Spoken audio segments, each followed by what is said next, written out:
ಜೈ ಭೀಮ್ ಬಂಧುಗಳೇ, ನಿನ್ನೆ ಕರ್ನಾಟಕ ಸರ್ಕಾರದ ಸಚಿವ ಸಂಪುಟದಲ್ಲಿ ಒಳ ಮೀಸಲಾತಿಯ ಬಗ್ಗೆ ಮತ್ತು ರೋಸ್ಟರ್ ಬಗ್ಗೆ ಸಭೆಯನ್ನು ಕರೆಯಲಾಗಿತ್ತು.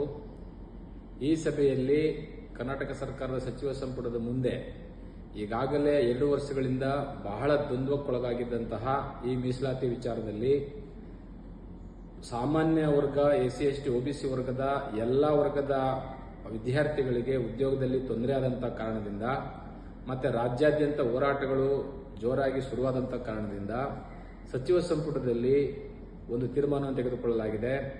ಹಳೆ ಮೀಸಲಾತಿಯನ್ನೇ ಜಾರಿ ಮಾಡತಕ್ಕದ್ದು, ಒಳ ಮೀಸಲಾತಿಯ ಗೊಂದಲಗಳು ಇತ್ಯರ್ಥವಾಗುವವರೆಗೂ, ಅಂದರೆ ಒಳ ಮೀಸಲಾತಿ ಈಗಾಗಲೇ ಕೋರ್ಟಲ್ಲಿರುವುದರಿಂದ 50ರ ಮೇಲೆ ಮೀರಬಾರದು ಅಂತಿರುವುದರಿಂದ ಕೋರ್ಟ್ನ ಎಲ್ಲ ಸಾಧಕ ಬಾಧಕಗಳನ್ನ ಚರ್ಚೆ ಮಾಡಿ ನಂತರ ಒಳ ಮೀಸಲಾತಿಯನ್ನು ಜಾರಿ ಮಾಡೋದು ಅಂತೇಳಿ ಹಳೆ ಮೀಸಲಾತಿಯನ್ನು ಜಾರಿ ಮಾಡಿದೆ. ಈ ಹಳೆ ಮೀಸಲಾತಿಯನ್ನು ಜಾರಿ ಮಾಡಿರೋದ್ರಿಂದ ಸದ್ಯದ ಪರಿಸ್ಥಿತಿಯಲ್ಲಿ ಎಲ್ಲ ವಿದ್ಯಾರ್ಥಿಗಳಿಗೂ ಏಜ್ ಬಾರ ಆಗ್ತಾ ಇದೆ. ಹಾಗಾಗಿ ಎಲ್ಲ ವಿದ್ಯಾರ್ಥಿಗಳ ಹಿತದೃಷ್ಟಿಯನ್ನು ಇಟ್ಟುಕೊಂಡು ಸರ್ಕಾರ ಹಳೆ ಮೀಸಲಾತಿಯನ್ನು ಜಾರಿ ಮಾಡಿದೆ. ಒಳ ಮೀಸಲಾತಿಯ ಗೊಂದಲಗಳಿರುವುದರಿಂದ, ಒಳ ಮೀಸಲಾತಿಯು ಈಗಾಗಲೇ ರೋಸ್ಟರ್ನಲ್ಲಿ ಗೊಂದಲ ಮತ್ತು ನೇಮಕಾತಿಗಳಲ್ಲಿ ಗೊಂದಲ ಇರುವುದರಿಂದ, ವಿಶ್ವವಿದ್ಯಾಲಯಗಳಲ್ಲಿ ಗೊಂದಲ ಇರುವುದರಿಂದ ಆ ಗೊಂದಲಗಳನ್ನು ಸೂಕ್ತವಾಗಿ ಪರಿಹರಿಸಿ ಮತ್ತು ಕೋರ್ಟ್ನ ಸಾಧಕ ಬಾಧಕಗಳನ್ನ ಚರ್ಚೆ ಮಾಡಿ ನಂತರ ಒಳ ಮೀಸಲಾತಿಯ ಪ್ರಕ್ರಿಯೆಯನ್ನ ಜಾರಿ ಮಾಡತಕ್ಕಂಥದ್ದು ಸರ್ಕಾರದ ಜವಾಬ್ದಾರಿ ಆಗಿರುವುದರಿಂದ ಸದ್ಯದ ಪರಿಸ್ಥಿತಿಯಲ್ಲಿ ಕರ್ನಾಟಕ ಸರ್ಕಾರ ಜಾರಿ ಮಾಡಿರತಕ್ಕಂತಹ ಏನು ಹಳೆ ಮೀಸಲಾತಿ ಇದೆ, ಹಳೆ ಮೀಸಲಾತಿಯಲ್ಲೇ ಎಲ್ಲರೂ ಸಹ ಉದ್ಯೋಗವನ್ನು ಪಡ್ಕೊಳ್ಳೋದು, ತದನಂತರ ಏನು ಒಳ ಮೀಸಲಾತಿಯ 6.5 ಇತ್ತು, ಅದು ಸಂವಿಧಾನಬದ್ಧವಾಗಿ ಕೋರ್ಟ್ನ ಆದೇಶ ಮತ್ತು ಸಂವಿಧಾನಬದ್ಧವಾಗಿ ಕೋರ್ಟ್ ತೀರ್ಪು ಏನು ನೀಡುತ್ತೋ ಆ ತೀರ್ಪಿಗೆ ಬದ್ಧರಾಗಿ ಸರ್ಕಾರ ಒಳ ಮೀಸಲಾತಿಯನ್ನು ಸಹ ಜಾರಿ ಮಾಡಲಿಕ್ಕೆ ನಾವೆಲ್ಲರೂ ಸಹ ಅದನ್ನ ಒಪ್ಕೊಳ್ತಕ್ಕಂಥ ಸ್ಥಿತಿಯನ್ನು ಈಗಾಗಲೇ ನಾವು ಒಂದು ತೀರ್ಮಾನಕ್ಕೆ ಬಂದಿದ್ದೇವೆ.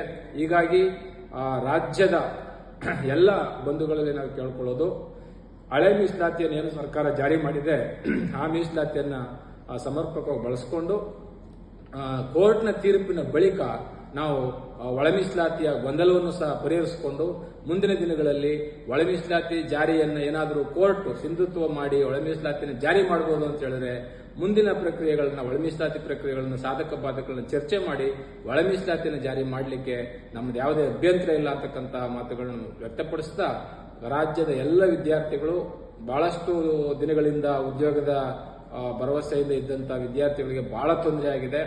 ಆ ಕಾರಣಕ್ಕೋಸ್ಕರ ಸರ್ಕಾರ ಒಂದು ಸ್ಪಷ್ಟ ನಿರ್ಧಾರವನ್ನ ತೆಗೆದುಕೊಂಡಿದೆ.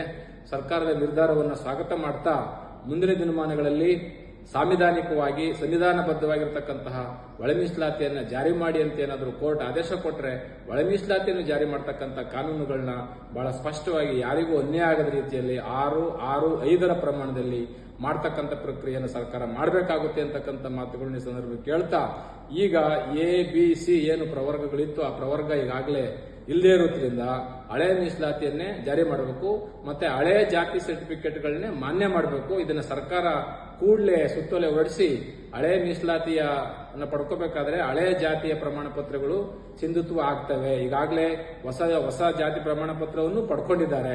ಹಾಗಾಗಿ ಹೊಸ ಜಾತಿ ಪ್ರಮಾಣ ಪತ್ರ ಮತ್ತು ಹಳೆಯ ಜಾತಿ ಪ್ರಮಾಣ ಪತ್ರ ಎರಡಕ್ಕೂ ಸರಿಸಮಾನವಾಗಿರ್ತಕ್ಕಂತಹ ಯಾವುದೇ ಗೊಂದಲಗಳಿಗೆ ಅಡ್ಡಿ ಮಾಡಿಕೊಡದೇನೆ, ಯಾವುದೇ ಗೊಂದಲಗಳಿಗೆ ಅವಕಾಶ ಮಾಡಿಕೊಡದೇನೆ ಸರ್ಕಾರ ಸಮರ್ಪಕವಾಗಿ ಸುತ್ತೋಲೆಯನ್ನು ಹೊರಡಿಸಿ ರಾಜ್ಯದ ವಿದ್ಯಾರ್ಥಿಗಳ ಹಿತದೃಷ್ಟಿಯನ್ನು ಕಾಪಾಡಬೇಕು, ಎಲ್ಲ ಸಮುದಾಯಗಳ ಹಿತಾಸಕ್ತಿಯನ್ನು ಕಾಪಾಡಬೇಕು ಮತ್ತು ಎಲ್ಲ ಸಮುದಾಯಗಳ ಹಿತಾಸಕ್ತಿಯನ್ನು ಕಾಪಾಡ್ಕೋಬೇಕು ಅಂತೇಳಿ ಈ ಮೂಲಕ ತಮ್ಮಲ್ಲಿ ಕೇಳ್ಕೊಳ್ತಾ ಇದ್ದೇನೆ.